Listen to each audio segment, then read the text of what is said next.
UAP Afrique Unidentified Aerial Phenomenon, donc en anglais phénomène aérien non identifié. Et donc on a créé un collectif juste avant un célèbre colloque qui s'est tenu à la Sorbonne en novembre 2023.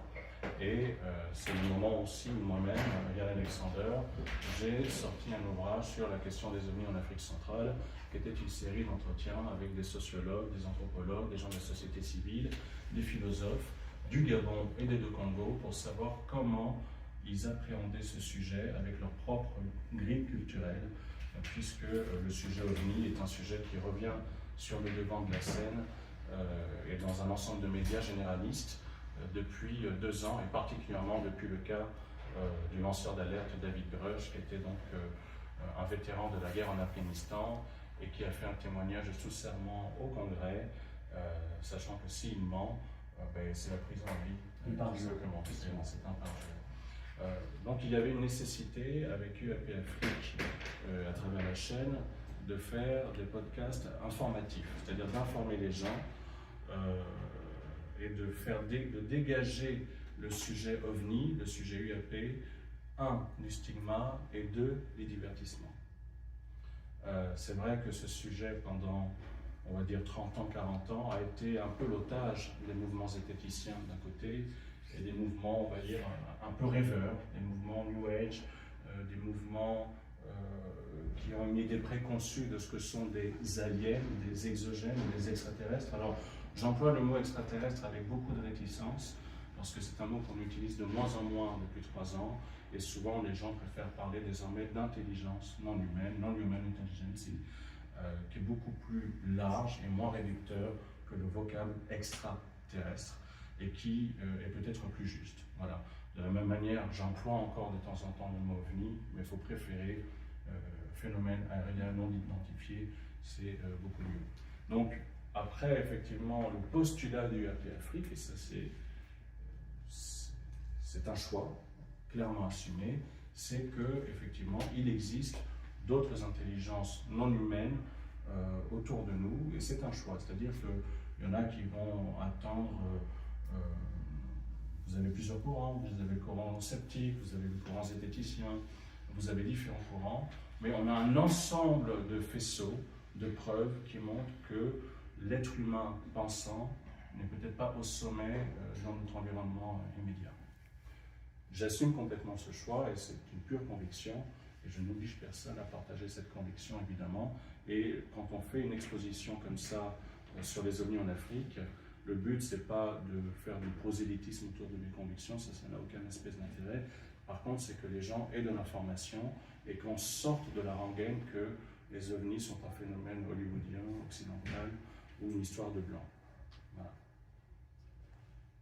Alors, moi déjà, je suis ravi d'être avec toi sur cette chaîne UAP Afrique et d'enregistrer effectivement des émissions sous forme de podcast.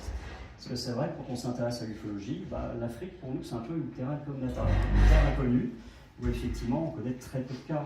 Alors on a parlé effectivement d'Ariel, il y a quelques autres effectivement qui sont connus, mais il y en a très peu comparativement à des cas africains, même des cas russes aujourd'hui, et sur toute la sphère soviétique, on a un peu plus d'informations aujourd'hui.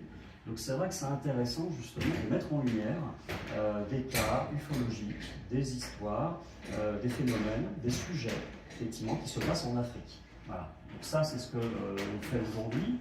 Alors évidemment moi j'ai été très intéressé par la lecture déjà de ton livre concernant effectivement les témoignages que tu as pu recevoir. Moi le premier constat que je fais c'est que les Africains, alors en majorité, et j'en ai toute l'Afrique, y compris le Maghreb, eh bien, vivent la même chose que nous. Simplement, ils n'utilisent pas les mêmes terminologies, on va dire. Ça, on parle beaucoup d'esprit. Alors, nous allons parler effectivement d'être, nous allons parler d'engin, mais en fait, globalement, ils voient la même chose. Quand on décortique, quand on va dans le détail des témoignages, on a la même chose. Et c'est ça qui est extrêmement intéressant. Voilà, donc ça, effectivement, j'étais un petit peu émerveillé de voir cela. Et c'est tout à fait, en plus, dans les sujets de recherche aujourd'hui, par rapport à l'histoire, on a la même chose en Europe. On a des petits êtres, on a des fées, on a des elfes, on a plein de choses comme ça. Et quand on creuse le sujet, eh bien, on s'aperçoit qu'il y a vraiment quelque chose d'important derrière. On a affaire à la même chose. Simplement, ce qui va changer, c'est la terminologie. Ce sont les mots que l'on va mettre dessus. Et les mots peuvent être trompeurs. Voilà. Donc ça, c'est intéressant.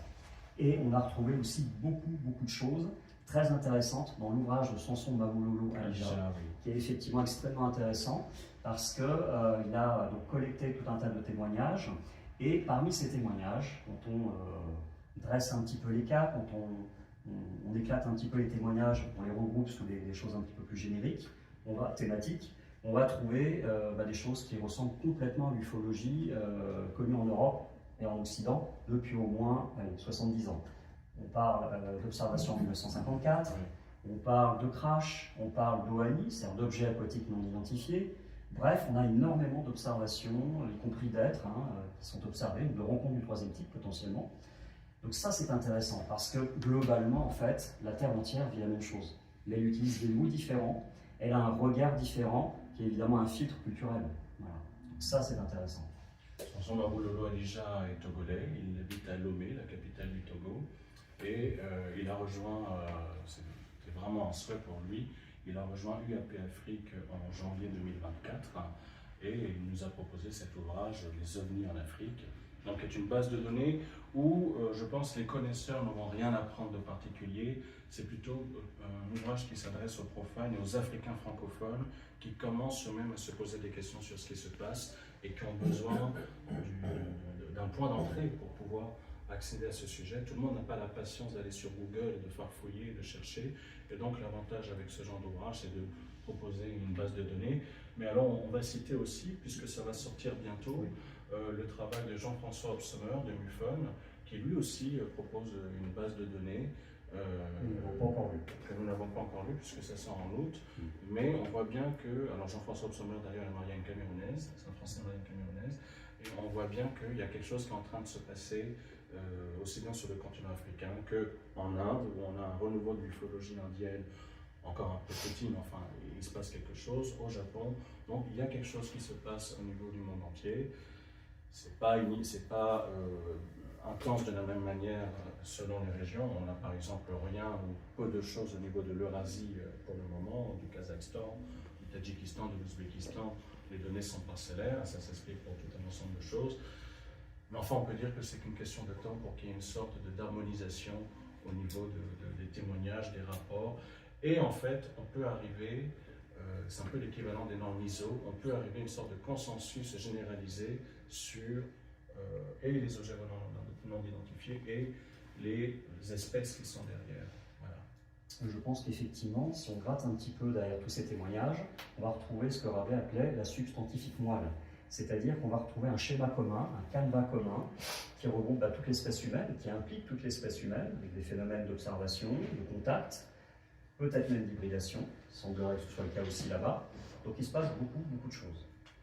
Au niveau de cette exposition qui se termine demain, là il y a cette mini-présentation que nous faisons, et je remercie Stéphane Royer d'avoir accepté, parce que 14h30 ça faisait tôt, me dit-il. Et je comprends Stéphane, parce que moi à 14h des fois je dors, mais c'est ma vie à moi.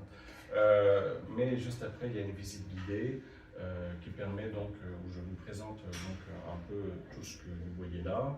Et il faut compter, une fois que la visite guidée est terminée, il faut compter à peu près 1h30, 2 heures de visite, inclus, là vous voyez cet écran, il y a 41 minutes de capsule vidéo uniquement dédiée au sujet OVNI Afrique. Alors, je ne suis pas moi propriétaire de UAP Afrique, dans le sens où je n'ai rien inventé finalement. Si ça n'avait pas été moi, quelqu'un d'autre l'aurait fait, je pense, j'espère. Donc je ne me considère pas pionnier, même si je ne récuse pas ce terme. Et j'ai envie de dire, mais si quelqu'un a envie de faire UAP Afrique Kenya, UAP Afrique Congo, UAP Afrique Maroc, mais qu'il fasse, il n'y a même pas besoin de me demander quoi que ce soit, il n'y a rien. Ce n'est pas une marque déposée, ce n'est pas une association, il n'y a rien. Donc les gens sont libres parce que ce sujet appartient à tout le monde. Et ce qui est intéressant depuis justement 3 ans, c'est que la société civile s'empare de ce sujet beaucoup plus qu'avant, y compris des personnes qui ont été témoins d'OVNI, y compris les personnes prétendues habilitées, qui organisent des conférences, des représentations, des colloques, des rencontres à travers la France, à travers l'Europe. Et ça, c'est quelque chose de nouveau. Ça, c'est très intéressant parce qu'on a d'autres discours qui émergent, d'autres paroles qui émergent. Alors évidemment, il faut se faire violence. Je pense que pour certains, ça nécessite un certain esprit d'ouverture. Certaines personnes n'ont pas encore l'habitude, et je comprends. En même temps, le déni n'empêche pas le danger, le déni n'empêche pas les choses, le déni n'empêche pas la réalité. Le déni, c'est quelque chose qui a fait beaucoup de mal à un secteur comme l'ufologie, et ça fait beaucoup de mal aux personnes qui étaient confrontées à des choses qui sortaient du cadre ordinaire. Je crois qu'il faut arrêter à chaque fois. Il n'est pas normal, lorsqu'il y a des émissions radio dans certains médias généralistes, d'entendre encore la musique de X-Files, même si je ne conteste pas que c'est une bonne série, mais il faut arrêter. Et je crois qu'il faut arrêter d'avoir un référentiel hollywoodien quand on veut aborder la question des ovnis. Elle est beaucoup plus large que ça, elle est beaucoup plus sérieuse que ça, elle est beaucoup plus profonde que ça. C'est vrai que le cinéma a permis à certains imaginaires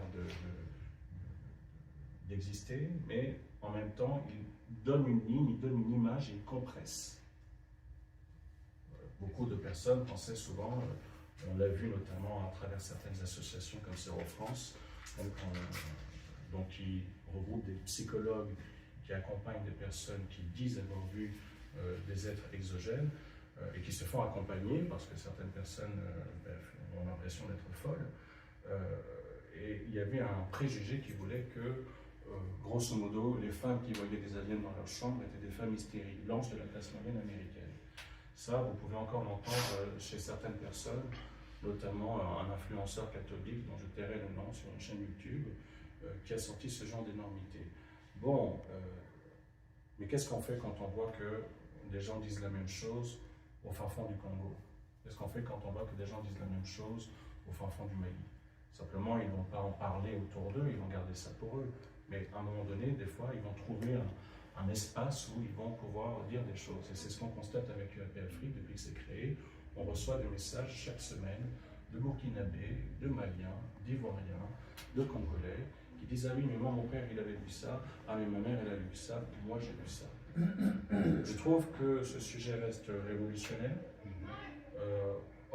offre une perspective très intéressante pour notre humanité, et j'espère que d'autres poursuivront. Il y a peut-être une possibilité de faire cette exposition à Besançon, pourquoi pas. C'est beaucoup de boulot, et je rappelle toujours que moi je me considère comme un outsider, je ne suis pas ufologue. Pour moi c'est un acte citoyen d'aborder la question ufologique pour des raisons personnelles, pour des raisons familiales, mais je n'ai pas un rapport à l'ufologie, je n'ai pas de passion pour l'ufologie. Je fais de la transmission de la pédagogie, mais c'est pas funny, c'est pas un truc de geek, je ne m'adresse pas aux geeks. Donc c'est quelque chose de sérieux, comme le conflit Chine-Taïwan, comme l'écologie, comme l'inflation, ou comme les élections en ce moment. J'ai la même approche par rapport à ce sujet. Donc je vais rebondir sur ce que tu disais tout à l'heure, en tant que sujet central, qui est l'ufologie, qui intéresse toute la population humaine, la Terre entière. On parlait tout à l'heure de l'influence culturelle à travers le cinéma. Bon, il est évident que depuis quelques années, puis déjà quelques décennies même, on a tout un tas de films, de séries télé, qui nous parlent justement de rencontres entre l'homme, des extraterrestres, de façon pacifique, de façon plus combative, on va dire.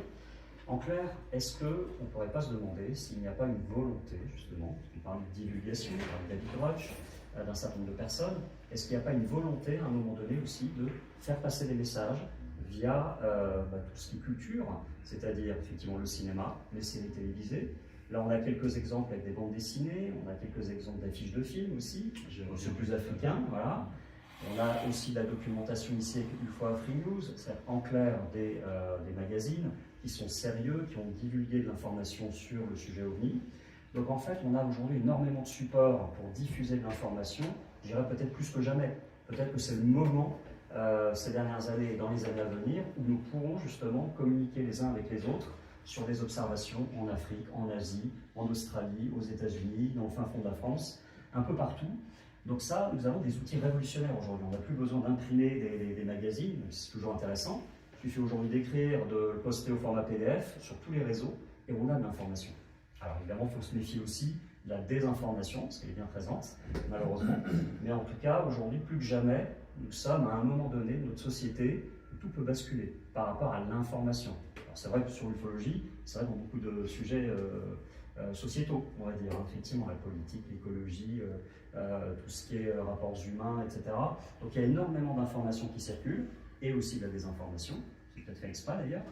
Donc voilà, moi je pense qu'on peut être assez optimiste par rapport à la diffusion de l'information et au réveil des populations sur ces sujets-là, même si ça peut prendre un peu de temps. On parlait d'X-Files tout à l'heure, qui est une superbe série que j'ai adorée aussi. Il se trouve, on en parlait tout à l'heure, que j'ai bien connu aussi le doubleur de l'agent Mulder dans la série. Voilà, donc effectivement, il y a beaucoup de choses qui se font, qui sont là pour réveiller les masses. Je dis ça sans être péjoratif. Donc effectivement, voilà, je pense qu'on peut être dans un regard optimiste sur ce qui se passe aujourd'hui. Voilà, je peux rajouter. Oui, un regard optimiste, un regard curieux, parce qu'effectivement, je me souviendrai toujours de certains détracteurs l'été dernier quand le lanceur d'alerte David Loesch a parlé et qu'ils ont dit « Oh, mais les ovnis, c'est le marronnier ». Donc, le marronnier, c'est-à-dire quand l'été, il n'y a pas d'actualité, on parle des chiens écrasés, des voyants et des ovnis. Non, sauf que l'été est passé, on parle toujours des ovnis, on parle toujours de sécurité nationale, et on parle toujours de révolution anthropologique. C'est-à-dire qu'un ensemble de médias, et ce n'est pas propre aux États-Unis, on le retrouve chez des penseurs canadiens, on le retrouve chez des Allemands. Le Times de Malte récemment a fait un article très intéressant où le rédacteur dit ben, ce serait bien quand même qu'on finisse par regarder ça parce qu'il y a quelque chose qui se passe. Le ministère du Travail au Brésil reconnaît l'ufologie comme une profession à part entière, au même titre que coiffeur ou PDG. Les Japonais, dont on a longtemps pensé qu'ils étaient un peu éloignés, un peu passifs, ben on découvre qu'on a carrément des groupes de législateurs, aussi bien de l'opposition que du gouvernement, qui se mettent en place contre même l'avis d'une partie de la population. Ça aussi, ça doit faire réfléchir. Ça veut dire que des fois, même les pouvoirs politiques peuvent devancer l'état d'esprit d'une population. Et même aux États-Unis, finalement, on voit bien que cette question taraude des représentants politiques, qu'ils soient démocrates ou qu'ils soient républicains. Et ça, c'est intéressant. Bon, j'ai envie de dire finalement ce qu'on appelle la divulgation. Il n'y a pas un bouton rouge sur lequel on appuie et on dit « ça y est, on est divulgué ». C'est un processus sur un temps relativement long. Cette divulgation, c'est Stéphane Royer, c'est moi, c'est vous et c'est nous, parce que tout ce qui touche à notre humanité ne peut pas être le monopole de certains militaires ou de certains gouvernements. Ça concerne tout le monde. Et ça, c'est important.